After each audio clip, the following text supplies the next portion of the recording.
Hai teman-teman, hari ini kita ketemu lagi, masih bahas soal paraphrasing ya. Ini masih akan tentang accept dan masih bagian kelima composing skill, yaitu paraphrasing lebih tepatnya. Kali ini boleh kali ya aku minta teman-teman untuk bantu subscribe ke channel ini, sekaligus mungkin share video ini supaya atau video-video sebelumnya juga boleh supaya lebih banyak orang yang bisa mendapatkan manfaat dari video yang aku bikin ini gitu. Untuk video-video yang lain nanti menyusul ya, doakan nanti kalau semakin banyak yang nonton juga pasti makin semangat untuk bikin yang lain ya.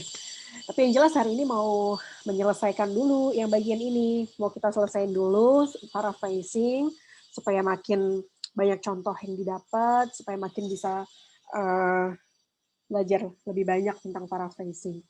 Oke, kemarin kita udah ngerjain 3 nomor, yang ini sudah, kemudian yang ini juga sudah, yang ini pun sudah. Hari ini kita ke soal yang baru, yaitu yang ini. Mungkin aku perlu geser sedikit di sini. Soal nomor 4 ini masih sama, paraphrasing basically menceritakan kembali ide yang sama persis, maknanya sama persis, tapi dengan kalimat yang berbeda. Kalimat hari ini adalah we must remember what happened in the past so that it will never happen again. Teman-teman boleh baca dulu, ada 5 pilihan jawaban. Aku kasih waktu dulu ya.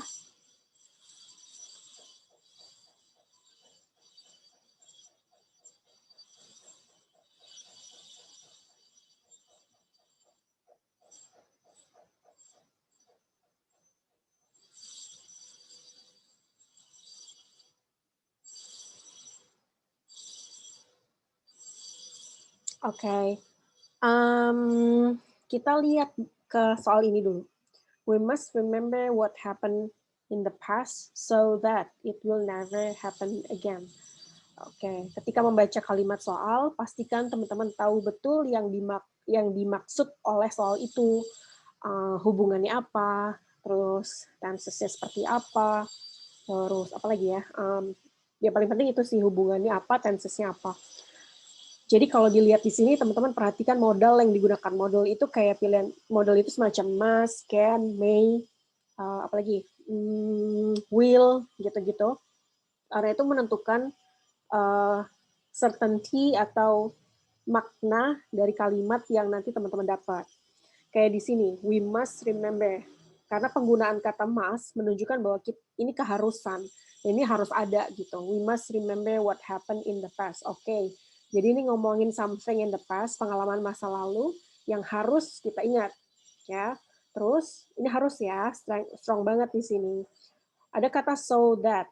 So that menunjukkan bahwa ini adalah sesuatu yang harus kita lakukan sehingga. Jadi kayak hubungan sebab akibat atau sesuatu yang harus dilakukan supaya tidak terjadi lagi. Di sini ada will never happen again. Jadi teman-teman harus melihat ada hubungan apa di kalimat itu dan penggunaan model atau tensesnya juga harus diperhatikan.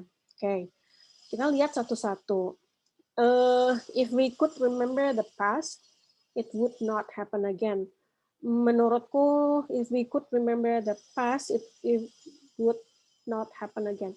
We don't know for sure. Aku sih merasa ini nggak juga ya, karena yang dikasih tahu oleh kalimat ini tuh kayak semacam apa yang harus kita lakukan supaya sesuatu tidak terjadi lagi. Kalau di sini dia pengandaian. Kalau kita ingat, ya nggak akan terjadi lagi. Jadi ada hubungan yang berubah di situ. Oke, kita pindah dulu ke B. Since we all tend to forget what happened in the past, we do the same mistakes again. Ini mengambil sudut pandang yang berbeda. Since we all tend to forget. Nggak juga. We all tend to forget. Nggak tahu kita, apakah kita semua tuh tend to forget what happened in the past. Kalimat ini cuma bilang kita harus ngapain supaya nggak terjadi, tapi kita nggak ada informasi apakah kita semua itu cenderung melupakan atau cenderung lupa apa yang sudah terjadi. We don't know. Jadi for me, yang B ini nggak. We couldn't remember what happened in the past, so we did it again. Nggak juga, nggak ada informasi we couldn't remember what happened in the past, ya kan? Terus, in order not to repeat the past, we should certainly not forget what happened then. oke, ini kayaknya oke nih. In order to itu menunjukkan sama mirip kayak so that. Jadi dia ngomongin tujuan gitu. In order to, tujuannya apa sih? Tujuannya adalah supaya nggak mengulang masa lalu yang terjadi di masa lalu. We should certainly. Memang dia pakai ini. We should beda sama must.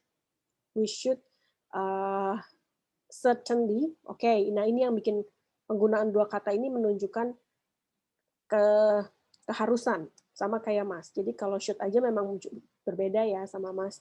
Tapi dengan kata certainly ini, should certainly ini jadi sama dengan must. You should certainly not forget what happened then. Dan itu sama dengan in the past. Kata dan ini bukan kemudian maksudnya, tapi dan itu kalau teman-teman mungkin tahu kalau lihat di Instagram atau apa gitu orang suka bilang now and then, dan itu maksudnya in the past. Jadi suka bandingin sekarang sama masa lalu gitu. Jadi dan itu in the past. Okay, I think this one is the answer. Tapi kita cek dulu yang E. Those who couldn't remember what happened. Ini sekali lihat aja udah kelihatan tuh. Those who couldn't remember in the past were more likely to repeat it. We don't know. Ini ngomongin in general, not specific person. Kayak misalnya nggak ngomongin golongan tertentu yang those who couldn't sama those yang who could sih. So, nggak pas. Jadi ingat ketika paraphrasing atau mencari kalimat mana sih yang paling mirip sama kalimat soal, teman-teman harus pastikan bahwa semua bagian dari kalimat itu tuh sama. Artinya sama persis. Termasuk penggunaan ini, apakah dia keharusan tentunya 100% atau tidak gitu. Jadi kita cek apakah betul. Yes, jawabannya adalah D. Oke, lagi deh. Ini nomor 5. After failing a doping test at the Seoul Olympics, Ben Johnson was stripped of his gold medal. Oke, doping test tahu ya. Doping test itu intinya penggunaan apa? Kayak steroid gitu, doping yang buat doping performance, endurance gitu-gitu loh. Terus Seoul Olympics berarti kan turnamen gitu kan, olahraga. Strip off his gold medal. Jadi gold medalnya dia diambil. Oke, aku kasih waktu dulu untuk baca 5 pilihan jawabannya.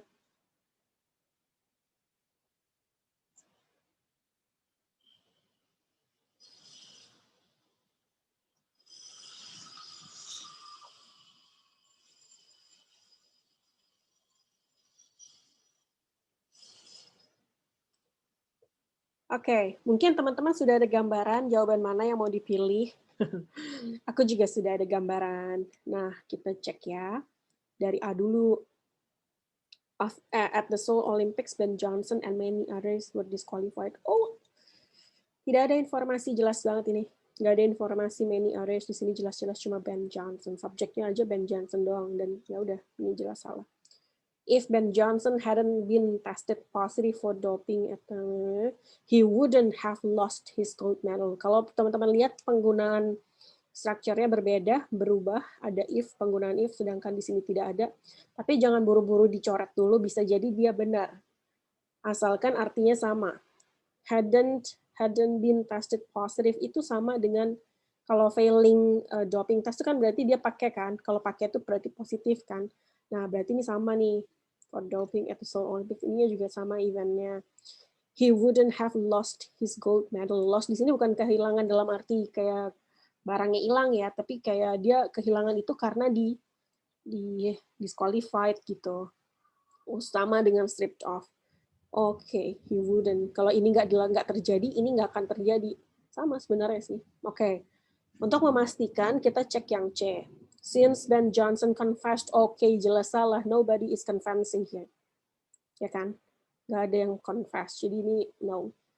D, as Ben Johnson failed the doping test again, he was stripped off. Kata-katanya sangat mirip. Dia menggunakan kata failed the doping test, bla bla bla, terus he was stripped off. Jangan terjebak ya.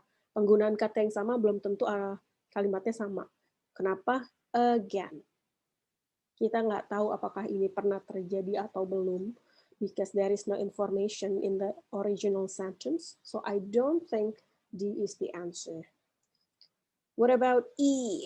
Although Ben Johnson failed the doping test, he wasn't disqualified. Dia jelas salah. Orang ini dia was stripped off. So I don't think that's the answer. I would say the answer is B. Oke, betul. Ya udah gitu teman-teman. Jangan lupa tolong bagikan video ini juga ke teman-teman yang membutuhkan. Sampai jumpa di video berikutnya. Terima kasih.